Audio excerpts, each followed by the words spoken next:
Halo guys, balik lagi bersama gue, admin Samartam Saga Indonesia. Jadi di video kali ini gue akan membawakan pembawaan video ini agak-agak seram, karena konten yang gue sampaikan kepada kalian semua di video kali ini adalah konten yang menurutku pribadi menyeramkan. Jadi buat kalian semua yang ingin mengetahui info ini lebih lengkap, saran gue adalah subscribe dan nyalakan loncengnya. Jangan lupa untuk like video ini. Jadi langsung aja. Jadi di Samartam Saga versi Text Update kita akan mendapatkan beberapa tempat-tempat baru yang akan ada di Samartam Saga versi Text Update. Nah, adanya satu tempat baru yang bisa dibilang cukup-cukup menyeramkan dan cukup-cukup mengerikan, yaitu adalah tempat yang bisa dibilang tempat yang ada di dalam hutan. Dimana tempat ini adalah tempat yang sangat-sangat menyeramkan dan tempat yang sangat-sangat gelap ketika malam hari. Tempat ini juga berada di dalam hutan yang sangat-sangatlah seram. Kenapa? Karena dalam hutan ada rumah, adalah tempat yang tidak mungkin ada gitu guys. Jadi tempat ini adalah tempat yang sangat-sangat menyeramkan guys. Kayak pembawaannya kurang bagus ya. Tapi ininya di Samartam Saga versi Text Update nanti akan ada salah satu map baru, bukan map baru, map baru, dan juga ada tempat baru. Salah satunya adalah rumah yang ada di dalam daerah-daerah apa sih namanya, hutan ya, dimana rumah ini memiliki satu rumah doang, jadi cuma satu tempat doang dan tidak ada tempat lain. Jadi rumah ini tuh rumah terpencil yang ada di dalam hutan guys ya. Jadi kemungkinan besar rumah ini tuh tidak tahu siapa yang akan menempati rumah ini, tapi kemungkinan besar yang akan menempati rumah ini akan ada memiliki story tersendiri, atau bisa bilang akan memiliki update tersendiri, yaitu adalah update versi Halloween kayak sih kalau menurut gue pribadi ya. Kalau nggak update versi Halloween, kalau nggak versi apa namanya, Christmas atau Natal. Intinya mungkin salah satu orang yang akan menepati ini adalah kemungkinan besar akan ada salah satu karakter yang mungkin ada di game Samartam Saga, atau mungkin karakter baru, yaitu adalah karakter monster. Intinya di sini kita tidak tahu info lebih lengkap dari karakter atau info lebih lengkap dari rumah ini. Tapi yang pasti rumah ini adalah rumah yang sangat-sangat gelap dan menyeramkan. Kenapa gue bisa bilang menyeramkan? Karena pertama rumah ini terlalu kuno ya. Tapi kalau dilihat dari luar, kayaknya rumah ini bisa jadi ditempatkan oleh seorang penyihir ya. Karena biasanya kalau penyihir itu tuh tinggalnya di tempat-tempat gelap dan tempatnya terpincil ya. Itu dia, terpincil.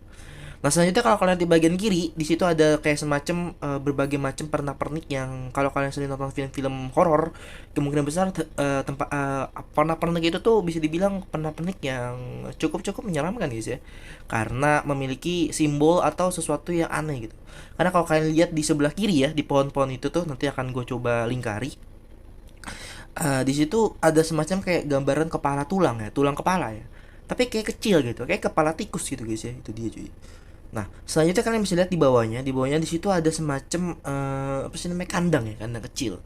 Nah, menurutku pribadi kandang ini tuh nggak tahu ya kandang apa ya. Cuma kalau kandang kecil itu bisa jadi kandang kucing gitu guys, atau kandang-kandang anjing ya cuy. Bisa, pokoknya kalian bisa lihat lah binatang yang kecil yang kemungkinan besar akan menepati kandang tersebut. Nah, kalau kalian jeli melihatnya di di belakang dari kandang tersebut itu akan ada semacam aliran air ya. Karena kalau kalian tahu sungai itu tuh deket banget sama hutan ya, itu dia. Dan di situ kita bisa melihat adanya berbagai macam batang pohon yang sudah ditebang, karena kalau rumah kayak gini tuh biasanya tidak memiliki aliran listrik ya, dan meneranginya hanya dengan api ya, api gitu sih setahu gue ya. Dan kalian bisa melihat di atap rumahnya di situ banyak banget sekali lumut ya, yang pastinya kalau rumah yang sudah dilumuti adalah rumah-rumah yang sangat menyeramkan gitu guys, biasanya ya gitu guys, itu dia. Dan juga di situ kita bisa melihat adanya semacam tebangan pohon yang sudah di ituin jamur ya, kalau kalau nggak salah lihat ya. Dan di sebelah kanan semacam ada pintu, tapi kalau kalian lihat secara jeli juga ya, sepertinya pintunya itu tuh nggak ada apa-apa ya, maksudnya kayak pintunya tuh kecil banget ya. Apakah itu pintu kemana saja? Apakah kita bisa teleport di situ, atau itu hanyalah toilet yang kecil gitu ya? Kita nggak tahu. Kita akan melihatnya nanti di Samartam Saga versi text update. Yang pasti kemungkinan besar rumah ini tuh tidak bisa kita masuki ya. Kita cuma bisa melihatnya dari luar, dan nanti akan gue jelaskan lebih lengkap tentang tempat ini, misteri dari rumah ini. Pokoknya nanti akan gue jelaskan beberapa tempat-tempat baru yang akan gue bikin kayak misteri dari rumah pohon Samartam Saga, misteri dari segala macam gitu guys. Itu dia. Itu akan ada di next konten dan akan gue upload setiap Jumat ya, malam Jumat, biar menjadi segmen tersendiri gitu ya untuk Samartam Saga gitu guys. Itu dia. Dan sepertinya tidak ada yang bisa gue jelaskan lagi ya. Intinya kalau kalian tahu ya, rumah yang ada di daerah-daerah pohon itu adalah rumah yang sangat menyeramkan, dan kita akan melihatnya nanti di Summertime Saga versi text update guys. Itu dia. Untuk kapan Summertime Saga update-nya kita tidak tahu, gue juga nggak tahu kapan. Intinya kalian semua kalau punya hati, kalian semua bersabar saja gitu guys ya. Itu dia. So, gue Atme Summertime Saga Indonesia. See you next time. Bye bye, Ferdar.